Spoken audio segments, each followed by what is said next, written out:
بسم اللہ الرحمن الرحیم۔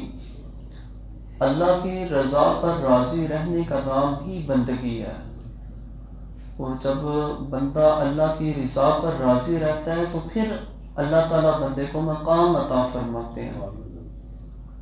حضرت محبوب الہ خواجہ نظام الدین اولیاء رحمۃ اللہ علیہ، آپ کا لقب جو ہے وہ محبوب الہ ہے کہ اللہ کے محبوب ہیں، اور یہ مقام ایسے نہیں مل جاتے، اس کے پیچھے بڑی کہانیاں ہوتی ہیں، بڑی قربانیاں ہوتی ہیں۔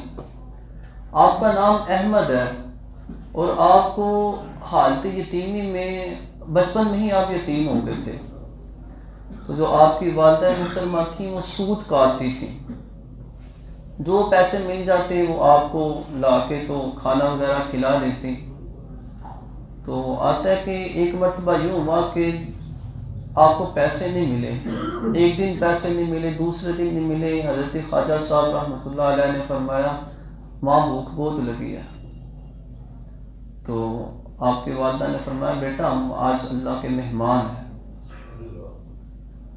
تو حضرت خواجہ نظام الدین اولیاء رحمۃ اللہ علیہ، آپ بھوک کو بھول گئے اور آپ نے مسکرانا شروع کر دیا، اور ماں پھر کب اللہ تعالیٰ آئیں گے، کب ہم نے جانا ہے اللہ تعالیٰ کے یہاں؟ تو فرماتے ہیں کہ ایسے ہی کرتے کرتے نا تو خواجہ صاحب رحمۃ اللہ علیہ آپ سو گئے۔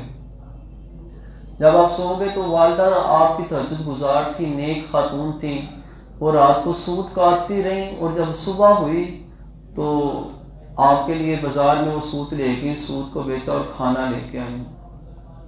جب کھانا لے کے آئی نا تو خواجہ صاحب رحمۃ اللہ علیہ آرام فرما رہے تھے، تو آپ کو اٹھایا اور اٹھا کے کہتی ہیں کہ بیٹا کھانا آ گیا۔ تو خواجہ صاحب رحمۃ اللہ علیہ نے فرمایا مائی یہ کھانا کدھر سے آیا ہے؟ تو آپ نے فرمایا بازار سے لے کے آئی۔ مائی تم تو کہتی تھی اللہ کے مہمان ہے، تو یہ کھانا بازار سے پھر کیوں لے کے آئی ہو؟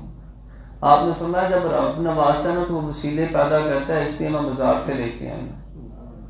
تو آپ نے پوچھا مائی اب دوبارہ ہم اللہ کے مہمان کب بنیں گے؟ تو آپ نے فرمایا بیٹا اللہ کا شکر کرو، کھاؤ۔ فرمایا مائی وہ بھوک اچھی ہے جس میں ہم رب کی مہمان نوازی میں آ جائیں۔ یہ بھی مورخ نے لکھا، اور پھر وہ وقت بھی مورخ نے، یہاں پر آپ نے صبر کیا اور اللہ کی رضا پر راضی رہے، اور پھر تاریخ نے وہ وقت بھی لکھا، مورخین لکھتے ہیں کہ پوری دنیا میں جو سب سے زیادہ لنگر تقسیم ہوتا تھا، کھانا تقسیم ہوتا تھا، خواجہ نظام الدین اولیاء کے استانے پہ تقسیم ہوتا تھا، اور ایک ایک وقت میں 70 ہزار بندہ وہاں سے کھانا کھاتا تھا۔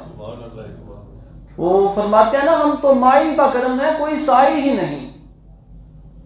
اللہ تعالیٰ تو بندے کو نوازتا ہے، تھوڑی سی پریشانی آ جائے بندہ سر پکڑ کے بیٹھ جائے، یہ مقام رضا نہیں ہے۔